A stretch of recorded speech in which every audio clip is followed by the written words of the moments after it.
today at the threshold of a great event, both in the life of the United Nations and in the life of mankind. All are equal before the law and are entitled without any discrimination to equal protection of the law. All human beings are born free and equal in dignity and rights. मानव अधिकार सिर्फ नारा नहीं होना चाहिए, ये संस्कार होना चाहिए।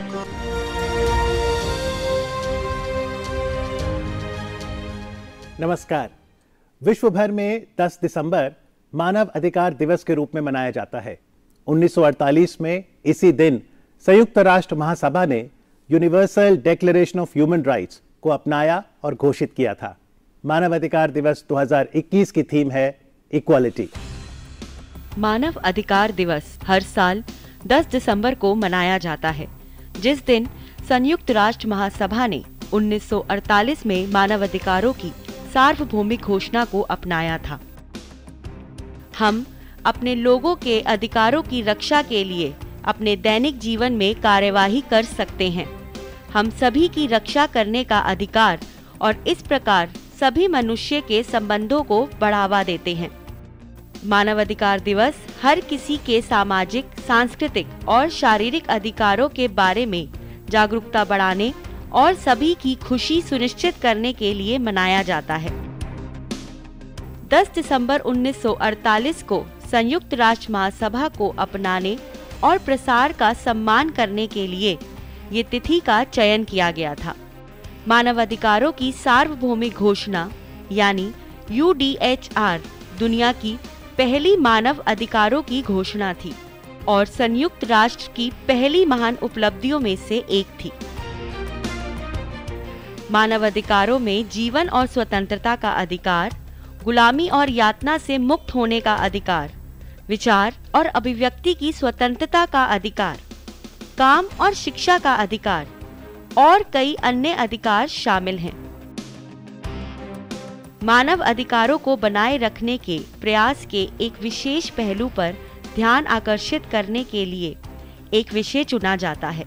विषय चुनते समय मानव अधिकारों के लिए खड़े होना, गरीबी से लड़ना और मानव अधिकारों के उल्लंघन के शिकार लोगों की रक्षा करने की अवधारणा पर विशेष रूप से ध्यान दिया जाता है।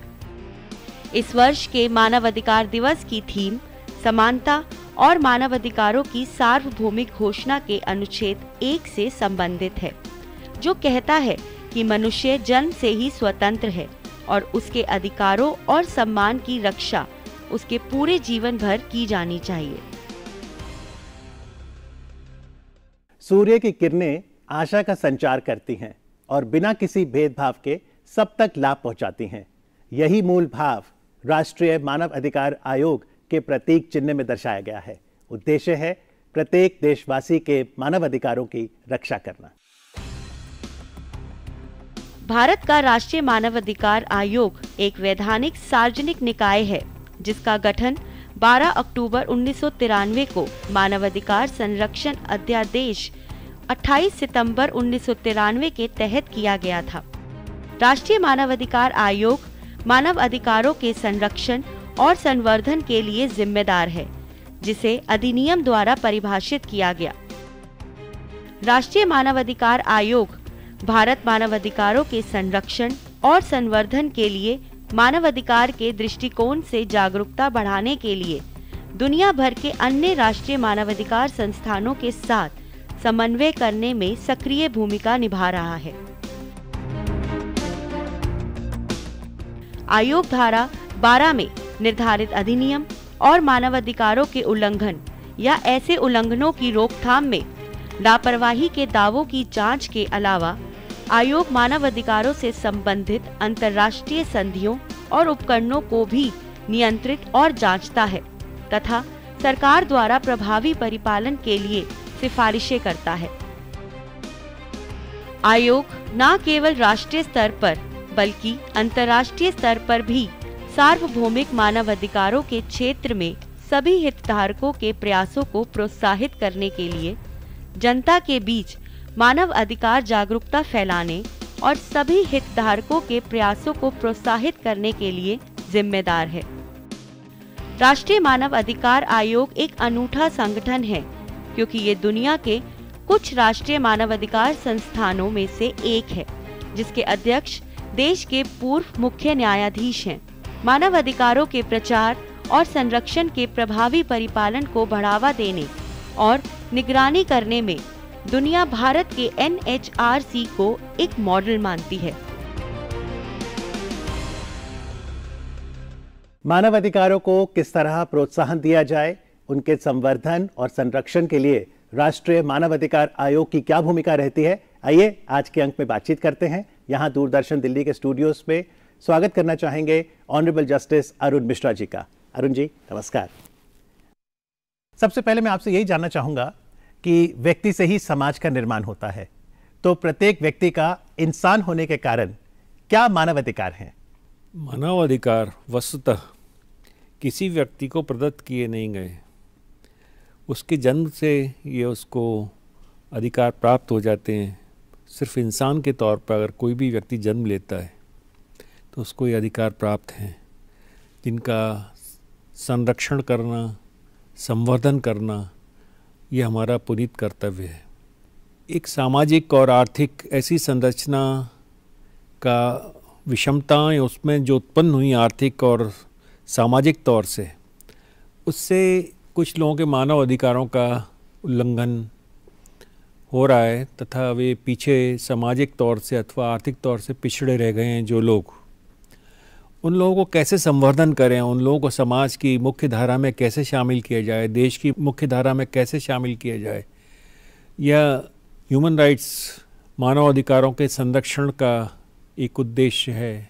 ये बहुत महत्वपूर्ण बात आपने कही अरुण जी कि हम जब अधिकारों की बात करते हैं तो कर्तव्य भी साथ साथ चलता है, और अगर हम दूसरों के अधिकारों का सम्मान करेंगे तो हम सभी के अधिकारों का सम्मान होगा।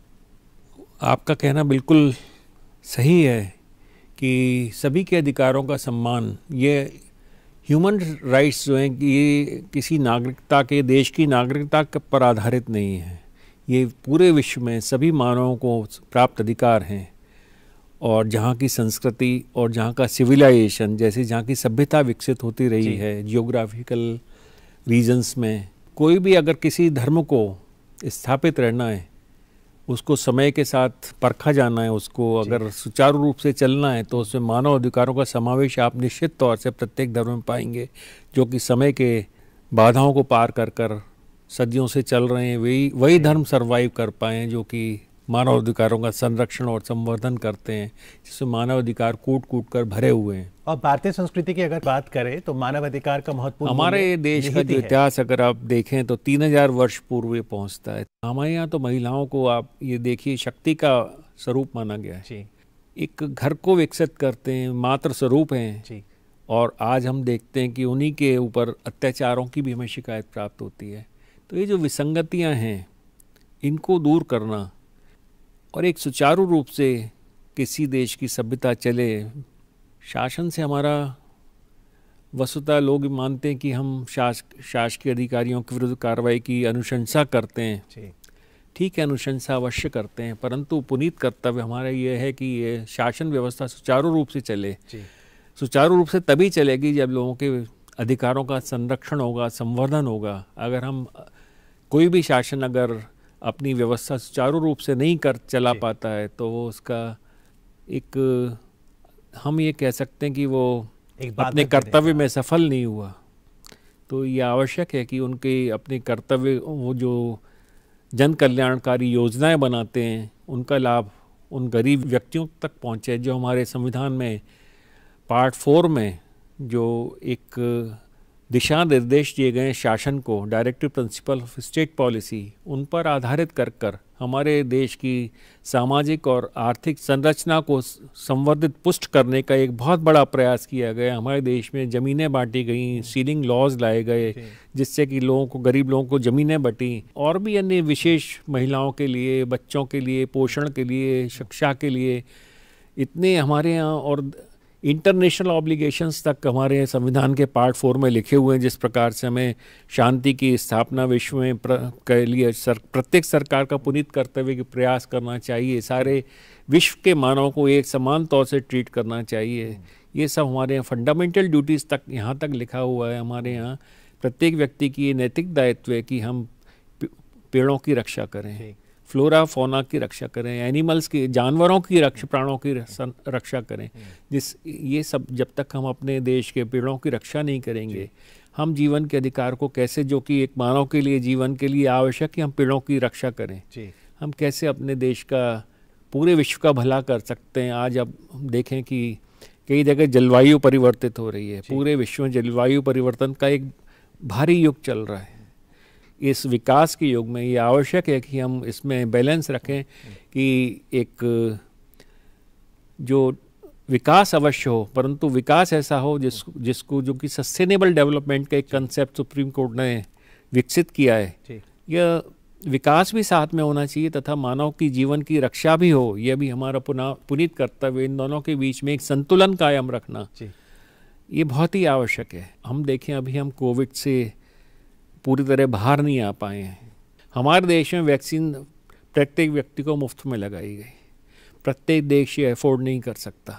अगर वैक्सीन का उत्पादन, पेटेंट्स की जानकारी, जिसमें कि बौद्धिक संपदा का अधिकार जो एक अनुसंधान करता है उसको मिलना चाहिए, परंतु इसमें जो पीरियड है 30 वर्ष का अधिक, बहुत अधिक है।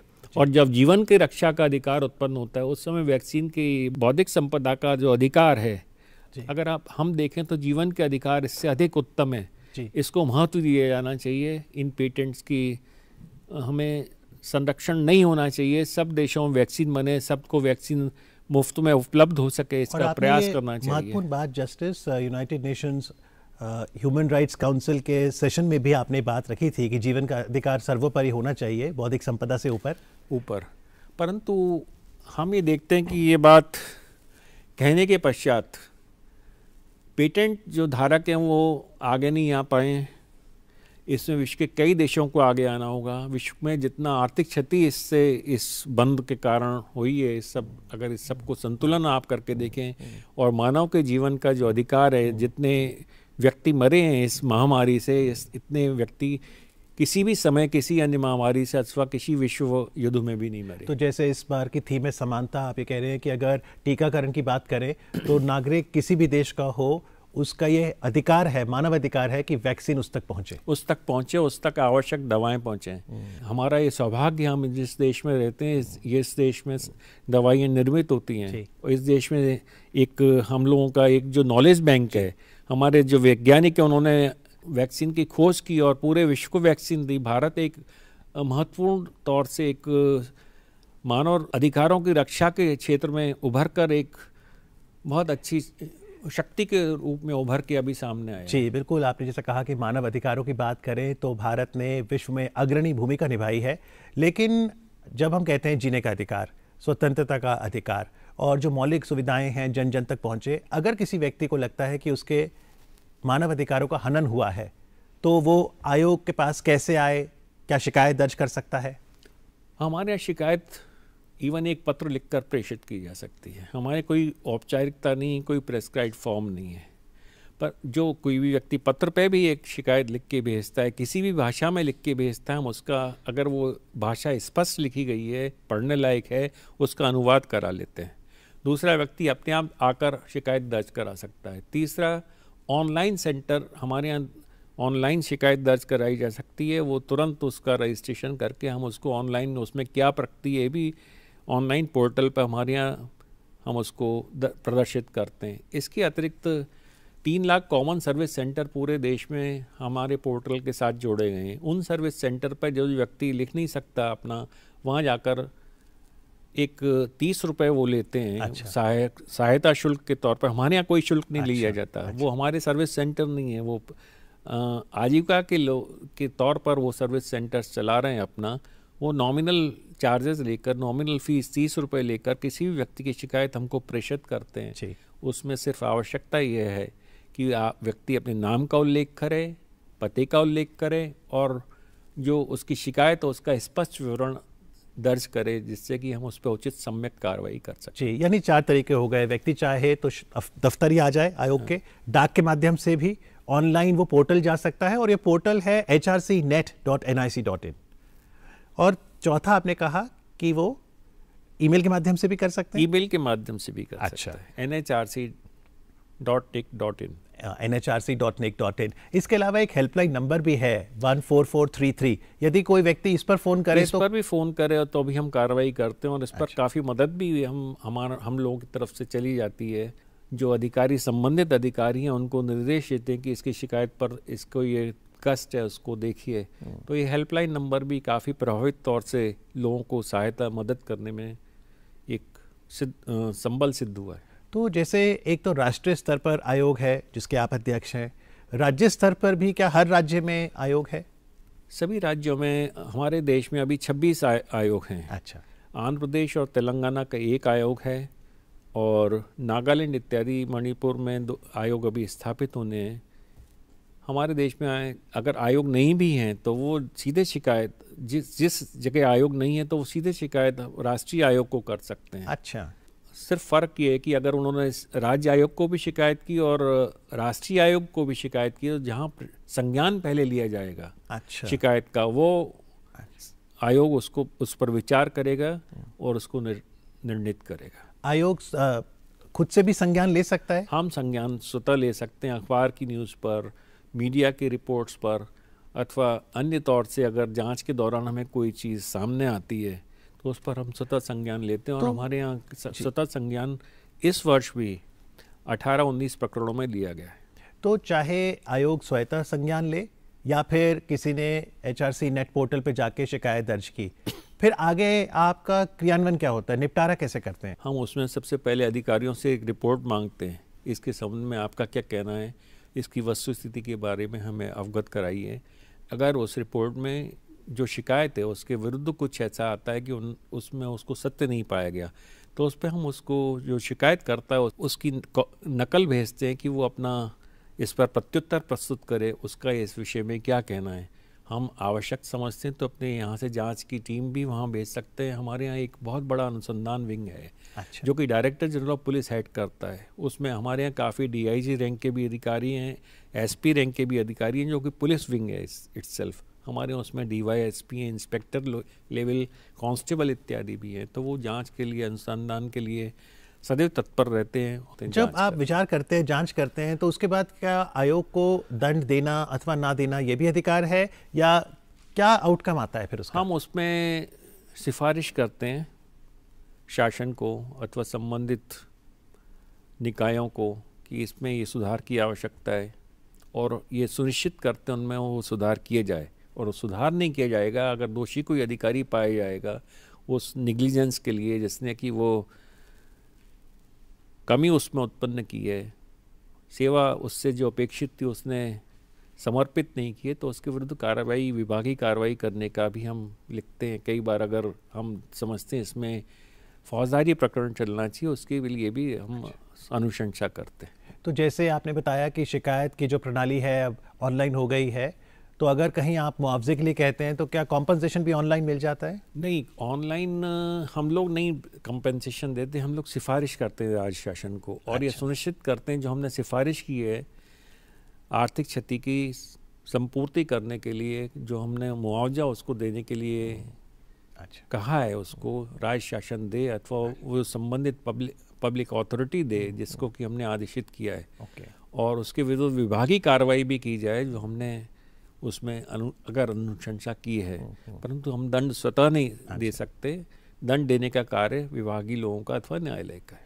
अगर किसी महिला का कोई, मान लीजिए, मानव अधिकार का हनन होता है, तो वो ह्यूमन राइट्स कमीशन आए, क्योंकि अलग से एक वुमेन कमीशन भी है, या दोनों ही विकल्प खुले हैं उनके पास? दोनों विकल्प एक साथ नहीं उपलब्ध हैं। अगर महिला आयोग जाएंगे, पहले वहाँ जाएंगे, तो फिर हम उस पर विचार नहीं करेंगे। अगर हमारे यहाँ आते हैं पहले तो हम उस पर विचार करेंगे। अगर उसकी सिर्फ प्रति हमें भेजी गई है किसी शिकायत की, जो कि अन्य आयोग के लिए भेजी गई है, अन्य अथॉरिटी के लिए भेजी गई है, तो वो हमारे यहाँ विचार करने योग्य नहीं है, विचारणीय नहीं है। और क्योंकि मानवाधिकार इतना महत्वपूर्ण विषय है, तो अगर हम आउटरीच की बात करें, आप इसके प्रचार प्रसार के लिए कैसे सुनिश्चित करते हैं कि चाहे स्कूल के विद्यार्थी हों, कॉलेज के विद्यार्थी हों, वो इस महत्वपूर्ण विषय में रुचि दिखाएं? हमारे यहाँ इस मीडिया के द्वारा, अखबारों के द्वारा और पुस्तकें भी छापी जाती हैं। इसके अतिरिक्त संगोष्ठियों का आयोजन, वाद विवाद प्रतियोगिताओं का आयोजन पूरे देश के स्तर पर किया जाता है। इसके अतिरिक्त इंटर्नशिप प्रोग्राम हमारे यहाँ का एक बड़ा महत्वपूर्ण प्रोग्राम है। 15 दिन का इंटर्नशिप प्रोग्राम होता है। उसमें अच्छे से अच्छे वक्ताओं को, अच्छे से अच्छे लोगों को, अच्छे से अच्छे विषय, मानव अधिकार व अन्य विषयों पर उनको इंटर्नशिप, उनको ज्ञान दिया जाता है। और चाहे आर्म फोर्सेस हों, पुलिस बल हों, वहाँ पर जिस तरह से उन्हें कार्य करना है, उन्हें कार्य कर, अभी हमने इसके संबंध में आर्म फोर्सेस से सेमी आर्म फोर्सेस हैं, इसमें एक वाद विवाद प्रतियोगिता आयोजित की कि इनको भी ह्यूमन राइट्स का पालन करना चाहिए। उसमें अधिकांश लोगों का पक्ष में बोलियों अथवा विपक्ष में बोलियों उभर कर मत यही आया कि अर्धसैनिक बलों को, सेनाओं को मानव अधिकारों की रक्षा करना अति आवश्यक है। उन्हें परिस्थितियाँ ऐसी बताई कि ऐसी परिस्थिति में हम क्या करें। उस परिस्थिति में उनका ये कहना था हमें सेल्फ डिफेंस का, आत्मरक्षा का अधिकार प्राप्त है, उससे कोई बाधा नहीं है, परंतु मानव अधिकारों की रक्षा करना, जिसके हाथ में हथियार है उसको और ज़्यादा आवश्यक हो जाता है। क्यों? जो व्यक्ति को एक हथियार हाथ में दिया गया है मानवों की, देश के मानवों की, देश की सीमाओं की रक्षा करने के लिए दिया गया है, उनसे मानव अधिकारों की उल्लंघन की अपेक्षा नहीं की जा सकती। और आपकी अध्यक्षता में राष्ट्रीय मानवाधिकार आयोग ने एक और इनोवेटिव पहल की है, कुछ शॉर्ट फिल्में जो बनाई गई हैं और काफ़ी प्रभावी हैं वो।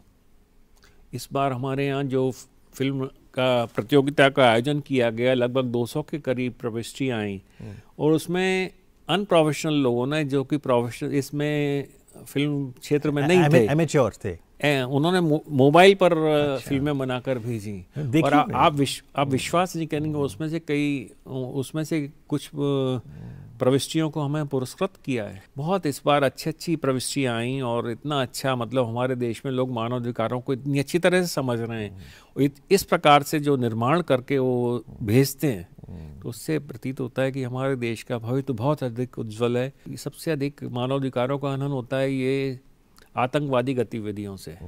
आतंकवाद को बढ़ावा क्यों मिलता है, कौन से कारण हैं, कौन इसको चला रहा है, इसकी जड़ में जाने का भी हमें इसमें हमारे कानून में ही ये एक्ट में दिया गया है कि टेररिज्म देश से कैसे ख़त्म हो, इसके बारे में हम उन शासन को सुझाव दें। तो इस पर हमें सम्यक विचार आज नहीं तो कल करना होगा कि ये आतंकवाद या मानव रक्षा के अधिकारों का स्पोक्समैन है, हमें ही इस बात को कहने का अधिकार है, वो मैं नहीं समझता। मानवाधिकारों में संरक्षण सबको करने का कर्तव्य है और सभी इसके संबंध में कुछ ना कुछ कहने का अधिकार रखते हैं। किसी एक व्यक्ति का एकाधिकार नहीं है मानवाधिकार, सब लोगों को इसका संवर्धन करना है। पूरे विश्व में हर एक देश के हर एक नागरिक को दूसरे देश के नागरिकों का, अपने देश के नागरिकों का मानव अधिकारों का संरक्षण करना एक पुनीत कर्तव्य है। जी, उम्मीद करते हैं कि मानव अधिकार के संवर्धन में हम सभी का योगदान होगा। आज कार्यक्रम में आके चर्चा करने के लिए जस्टिस अरुण मिश्रा, आपका बहुत बहुत आभार। Thank you.